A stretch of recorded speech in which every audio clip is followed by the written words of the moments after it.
दौरान हमें डॉक्टर दानिश भी ज्वाइन कर चुके हैं, जरा उनका नुक्ता भी ले लेते हैं। डॉक्टर दानिश साहब, जिस तरह से भी हम देख रहे हैं कि 70 सफ़हात पर मुश्तमिल एक तफसीली फैसला जारी किया गया है, तमाम वही बातें जो कि पहले फैसले में जारी की गई थी, इसकी जरा खुल के वजाहत कर दी गई है। आर्टिकल 190, 189 के तहत तमाम इदारे पाबंद हैं कि सुप्रीम कोर्ट के फैसले पर मेनू अमल करें।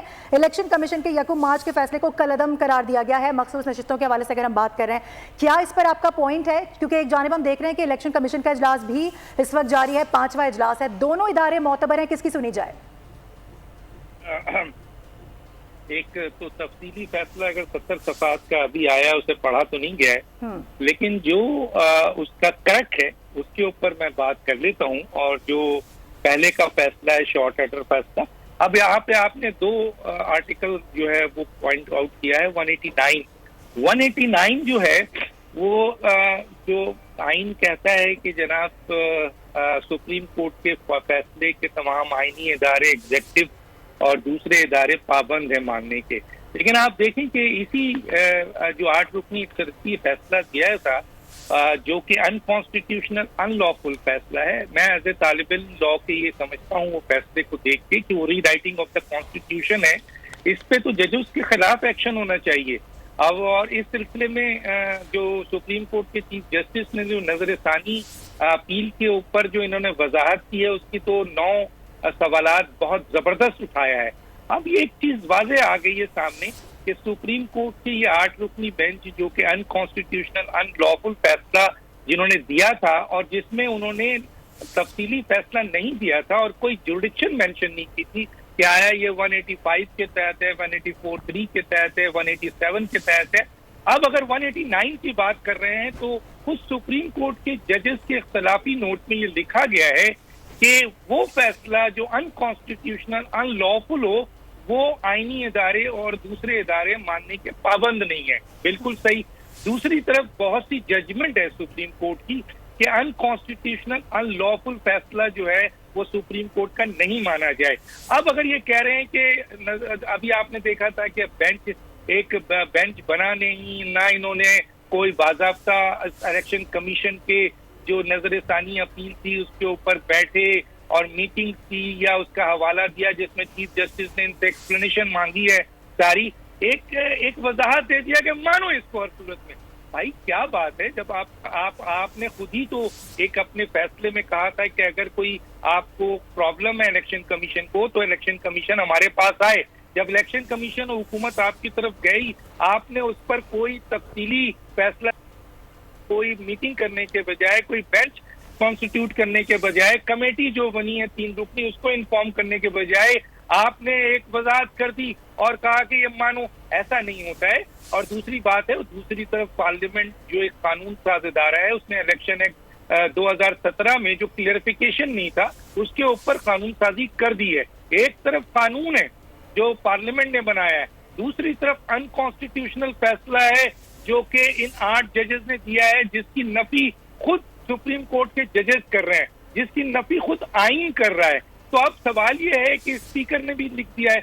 अब इलेक्शन कमीशन के लिए ये बड़ा क्लियर पोजीशन लेना होगी कि आया वो अनकॉन्स्टिट्यूशनल फैसले को जो 8 रुकनी बेंच ने दिया है, जिसकी वजाहत भी दी गई है और उन पर पाबंदी लगाई जा रही है कि आप लागे। हालांकि इलेक्शन कमीशन एक आजाद इदारा है, वो सुप्रीम कोर्ट के अंडर नहीं आता है। वो देखेगा कि आया कि वो फैसला कॉन्स्टिट्यूशनल है या नहीं है, और उसकी वजाहत भी इलेक्शन कमीशन ने कर दी है कि जो वजाहत की गई है उसमें क्लियरिटी नहीं है। तो उस बुनियाद पे एक तरफ इलेक्शन कमीशन के पास स्पीकर का लिखा हुआ वो कानून है जो कि पार्लियामेंट ने पास किया है और उसको ये इख्तियार है।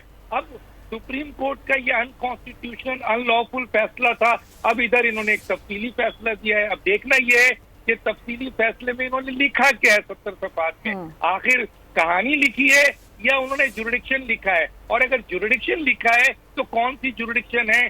कोई जुरिडिक्शन इसको फेस नहीं करती है, क्योंकि ये पाकिस्तान की तारीख में एक ऐसा फैसला दिया गया है कि सुन्नी इत्तेहाद कौंसिल सुप्रीम कोर्ट के पास जाती है अपील के लिए, और इस पेशावर हाई कोर्ट का जो फैसला 5 रुकनी बेंच का था वो उसके ऊपर सुप्रीम कोर्ट स्टडी कर रही थी। तो वो ज्यादा से ज्यादा सुप्रीम कोर्ट का काम था कि वो फैसला जो अपील थी उसको एक्सेप्ट करता और सुन्नी इत्तेहाद कौंसिल को सारी के सारे वो जो पार्लियामेंटेरियन थे वो रिजर्व सीट दे देता, या फिर वो पेशावर हाई कोर्ट के फैसले को एक्सेप्ट करता या रिग्रेट करता।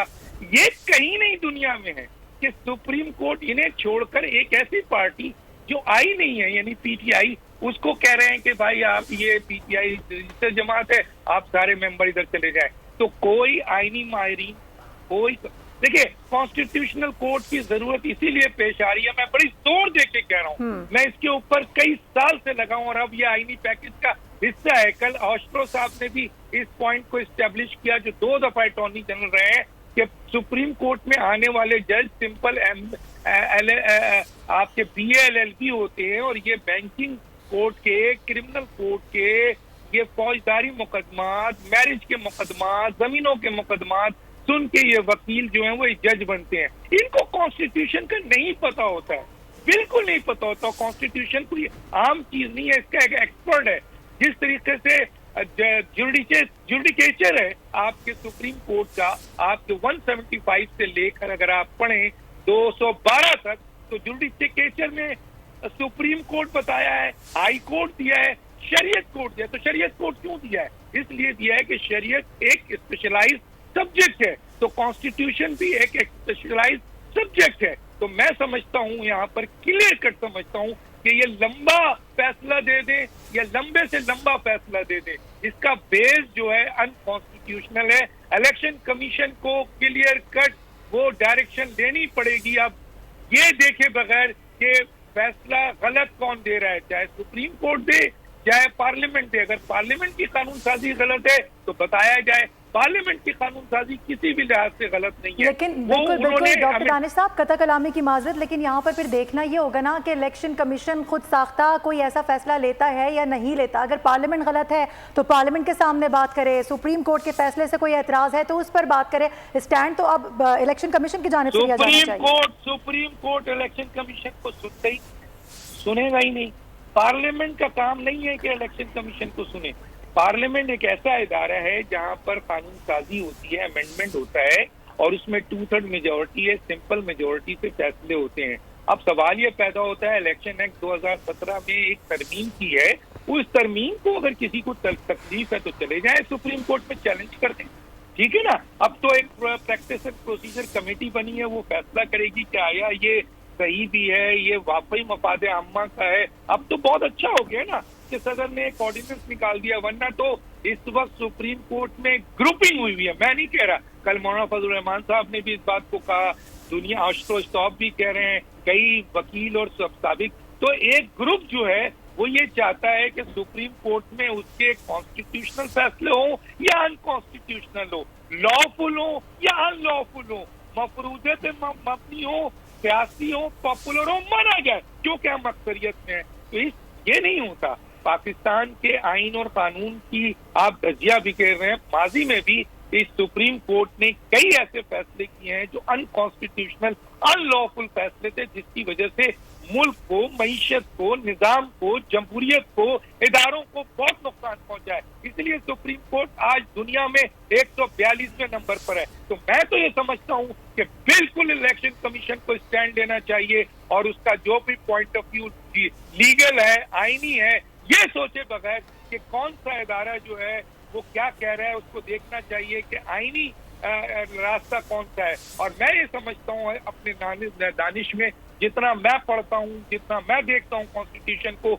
और जितना मैं दुनिया में अहम तरीन कॉन्स्टिट्यूशन लॉयर से बात करता हूँ, कि सुप्रीम कोर्ट का 8 रुकनी फैसला अनकॉन्स्टिट्यूशनल है, अनलॉफुल है। और 189 का मतलब ये नहीं है कि आप अपने अनलॉफुल फैसले, अनकॉन्स्टिट्यूशनल फैसले को हर सूरत में इम्प्लीमेंट करें। तो पार्लियामेंट एक कानून साज इदारा है और पार्लियामेंट ने अगर ये कानून साजी की है और अगर वो कानून साजी गलत है तो सुप्रीम कोर्ट में। सब्सक्राइब करें और बेल दबाएं ताकि कोई खबर रह न जाए।